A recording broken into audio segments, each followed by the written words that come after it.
Okay, let's look at the quiz answers for our workflow quiz. Question 1. Which trigger type is used to set up a workflow to send an email? Well, that's going to be after record submit. Triggering an email after a record has been submitted for approval, for example. So for question 2, which elements can be configured in a basic workflow? So I used many similar terms here, but hopefully you got this one right if you're familiar with NetSuite workflows, that you have a number of elements available to you. Conditions, states, transitions, and actions are some of those available elements. For question 3, so you're debugging a workflow and you notice that it's not entering a specific state. What's the first thing that you should check?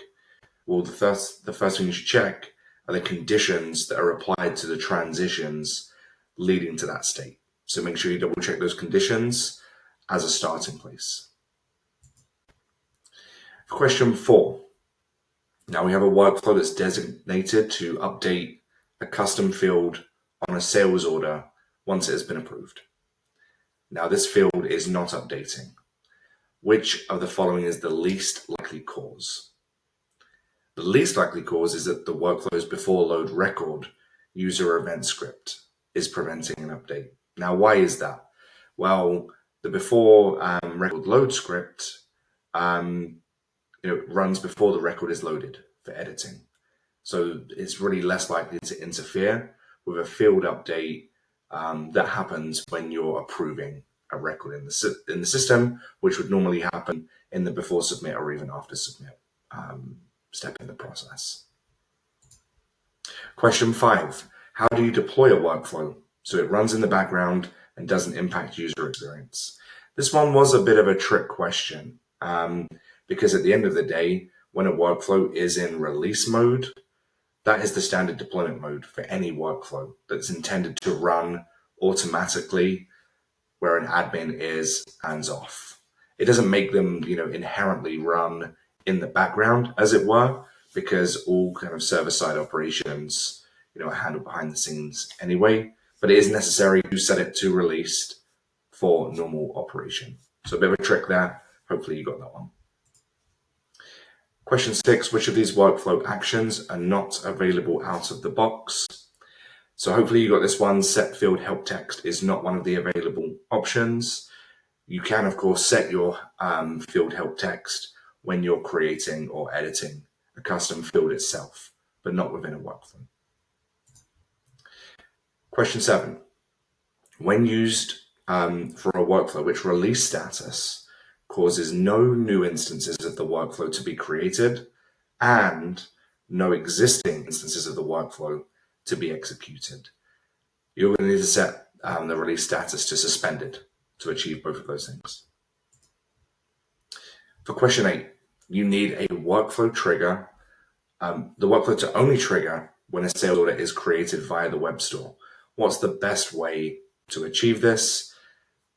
In general, keeping it simple is the best solution. So here, we're just going to set the workflow context to web store to make sure that only sales orders submitted through the web store will initiate this specific workflow. It's as simple as that. Question 9, which of the following is not a valid workflow state trigger? And the correct answer here is transition. For question 10, how would an admin identify workflows currently executing on a specific record? And notice I said specific record, not specific record type. And so the answer is, you go to the record itself, you can look at the system information tab, and then as a sub-tab, you will see active workflows.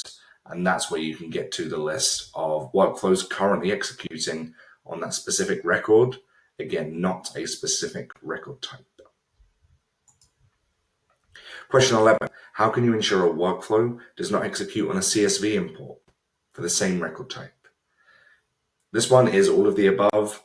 So we have multiple ways here that we can ensure the workflow does not trigger when you are processing a CSV import in NetSuite.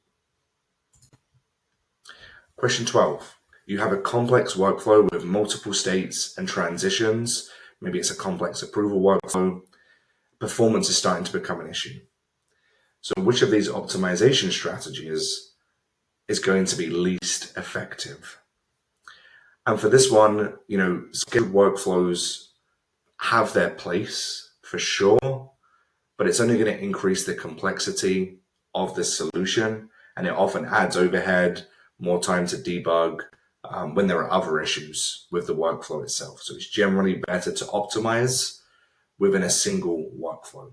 And that's why the answer of, creating scheduled workflows to handle different parts of the process is probably not a good idea and may not actually significantly improve performance, and it may even cause other downstream issues that you don't want to deal with. Question 13, which of these is not a valid result captured in the workflow history logs?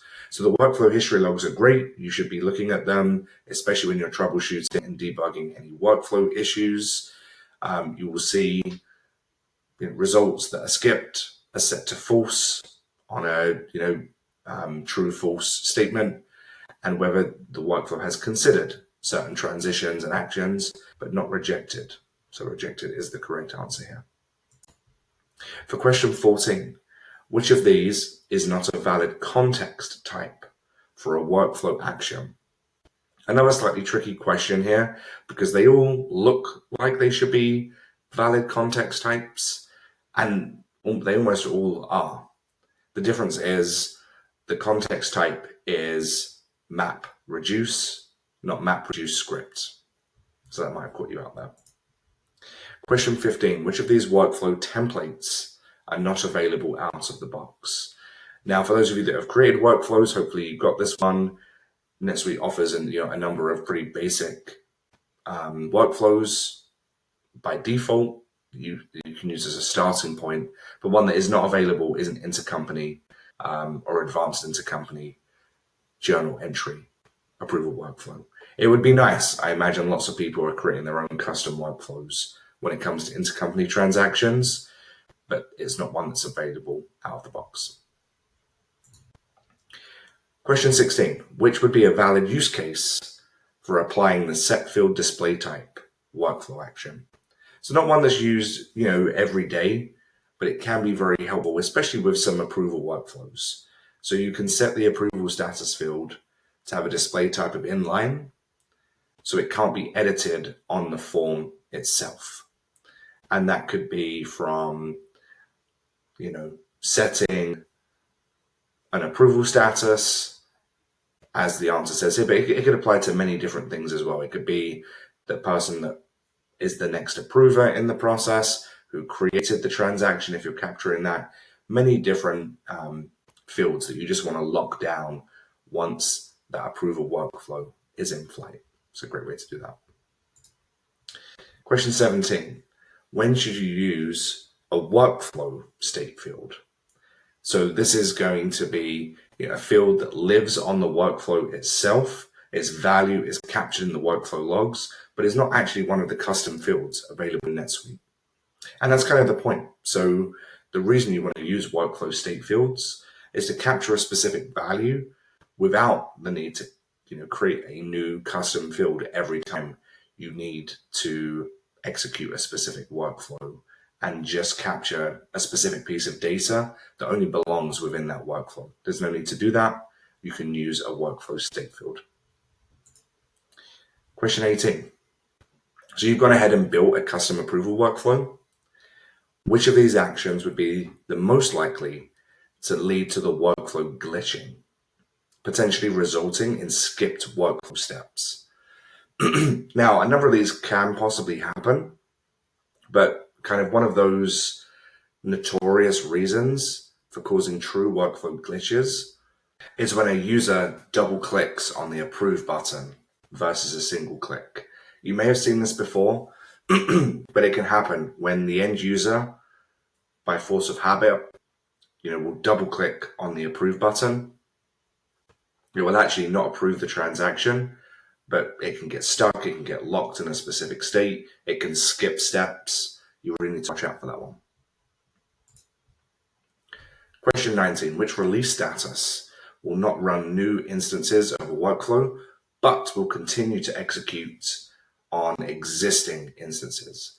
That's going to be your not initiating release status. And last but not least, we wrapped up with kind of a more straightforward question. You need to trigger a workflow when a custom record is created or updated. What's the most efficient way to do that? Well, that's going to be to create a single workflow and make sure that you have both on create and on view or update selected in the event definition section of the workflow.